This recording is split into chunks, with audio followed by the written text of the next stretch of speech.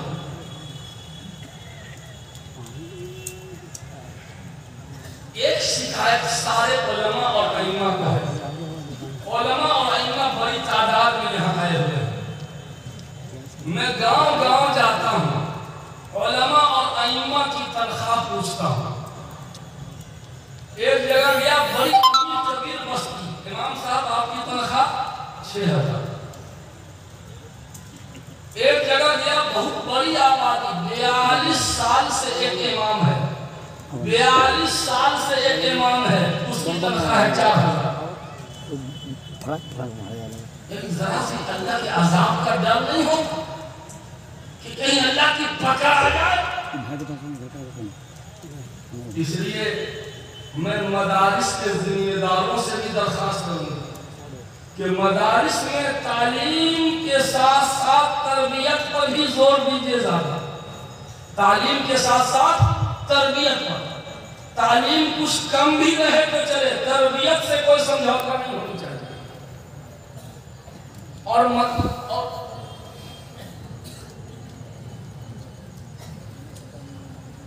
Road پر جو دکان ہے ان تجاوزات کو ہٹانے میں رضاکار لوگ تعاون کریں۔ یہ گاڑی روڈ چالو روڈ ہے، مسافروں کو دقت میں آپ مبتلا نہیں کر سکتے، یہ جائز نہیں ہے۔ روڈ جام کر کے نماز پڑھنا بھی جائز نہیں ہے۔ آپ کے واسطے ظلم نہ کیجیے، کم سے کم ایک لیبر جو تنخواہ لیتا ہے روز 500 روپے لیتا ہے، 500 لیتا ہے، 500 کے حساب سے مہینہ ہوتا ہے 15000، تو 15000 تو کم سے کم تنخواہ دینا ہی چاہیے۔ اگر آپ کم دیتے ہیں یقیناً یہ ظلم ہے، اور ظلم بہت بھیانک گناہ ہے۔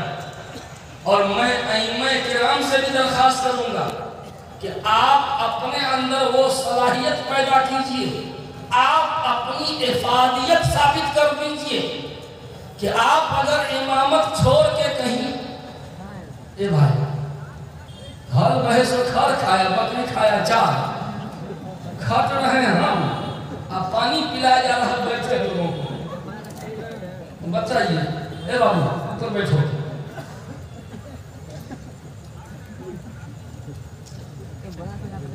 علماء اور ائمہ کی تنخواہ بڑھانے کی میں نے تحریک چھیڑی ہے، میں درخواست کروں گا مقامی ذمہ داروں سے کہ پہلی فرصت میں میٹنگ کر کے امام صاحب کی تنخواہ بڑھائیں۔ مدارس کے ذمہ دار لوگ اللہ پر یقین کر کے تنخواہ بڑھا دیں۔ یہ مت کہیے کہ بجٹ نہیں ہے، نہیں، دین کا کام بجٹ آنے کے بعد نہیں ہوتا، دین کا کام پہلے کرو تب بجٹ آئے گا۔ پہلے کام کرو پھر اللہ دے گا۔ یہ دنیا کا کام پہلے بجٹ آتا ہے بعد میں کام ہوتا ہے، پہلے ٹینڈر پاس ہوتا ہے بعد میں کام ہوتا ہے، لیکن دین کا کام پہلے شروع ہوتا ہے بعد میں اللہ برکت دیتا ہے۔ اس لیے اللہ کی رزاقیت پر یقین کرتے ہوئے پہلی فرصت میں اپنے اساتذہ اور ائمہ کی تنخواہ بڑھانے کے لیے آپ حضرات تھوڑی کوشش کر دیجیے۔ اور میں ائمہ کرام سے بھی درخواست کروں گا کہ آپ بھی اپنی افادیت ثابت کر دیں، اپنی افادیت ثابت کر دیں، تاکہ آپ اگر امامت کو چھوڑنا بھی چاہیں تو پورے گاؤں والے مل کو آپ کو جانے نہ دیں۔ بہرکیف میں ادھر سے ادھر بھاگتا چلا جا رہا ہوں، 2-3 پیغام میں جلدی سے دے کر ایک آخری اہم پیغام دے کر بات ختم کرنا چاہتا ہوں۔ جب مجھ کو اشارہ ملے گا بات چھوڑ دوں گا۔ آج کل عام طور پر یہ شکایت ہے کیا کہ پیسے میں برکت نہیں، پیسہ بڑھ گیا مگر برکت گھٹ گئی۔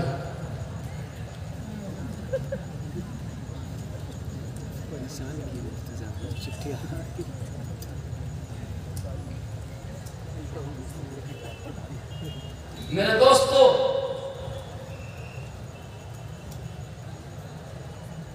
عام طور پر لوگ کہتے ہیں پیسے میں برکت نہیں، پیسہ بڑھتا جا رہا برکت گھٹتی جا رہا۔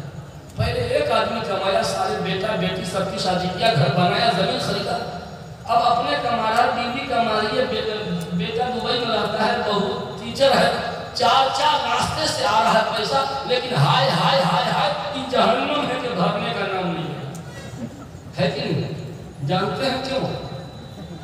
رزق کے کئی دروازے ہیں اور ہر دروازے کی کنجی ہم لوگوں کے پاس ہے۔ کنجی جیب میں ہے، گیٹ کھولیے گا تب نا۔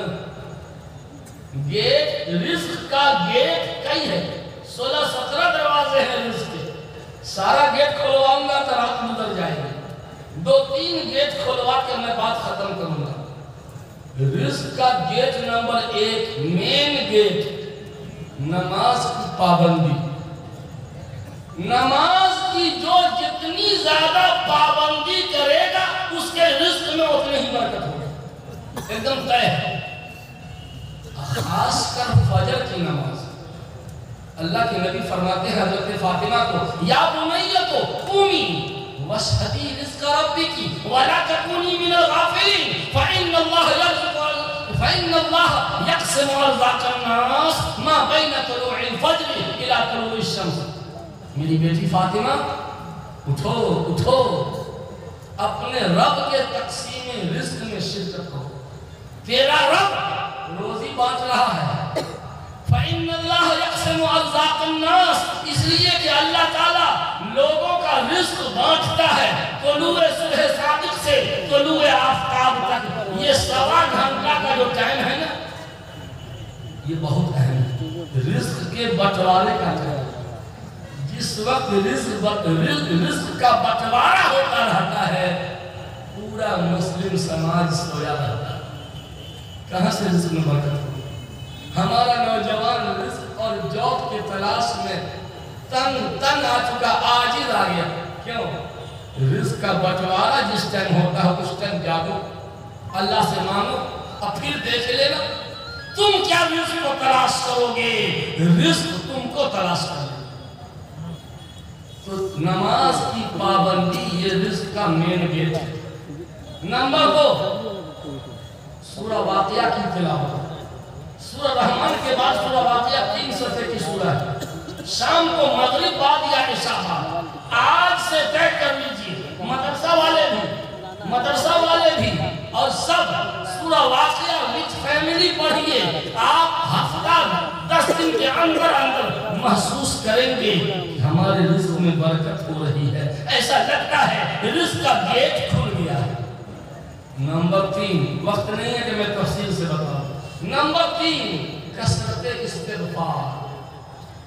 جو جتنا زیادہ استغفار کرے گا، استغفر اللہ استغفر اللہ استغفر اللہ استغفر اللہ ربی من کل ذنب واتوب الیہ استغفر اللہ الذی لا الہ الا هو الحی القیوم واتوب الیہ۔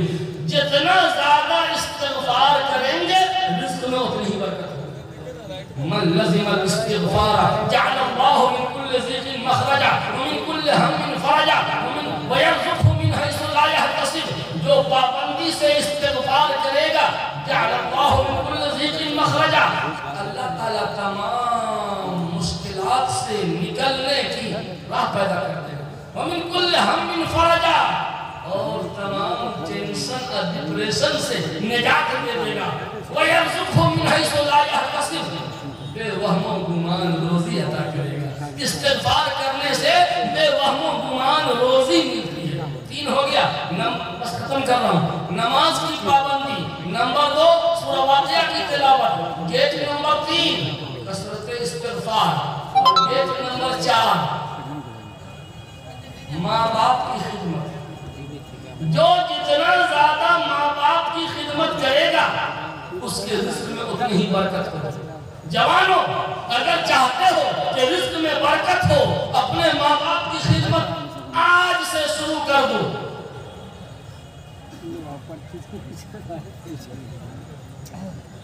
یہ دیکھیں، ایک امام صاحب ہیں، ان کی تنخواہ 3000 ہے۔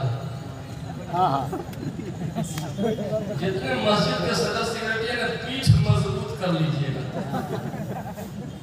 فرشتے اتنی گردانے میں نظر بید میں بانوے ثقیلہ بانوے خفیفہ سب گردان یاد ہے۔ ایسا مرمت کریں اگر توبہ نہیں کیے۔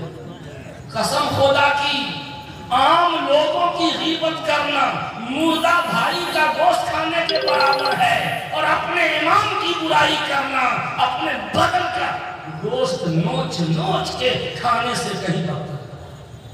اپنے امام کی برائی نہ کیجیے، جس تھالی میں کھاتے ہیں اس میں چھید مت کیجیے۔ ہاں، ایک صاحب ہمارے پاس آئے، پھلواری شریف میں ایک مسجد میں جمعہ پڑھاتا ہوں۔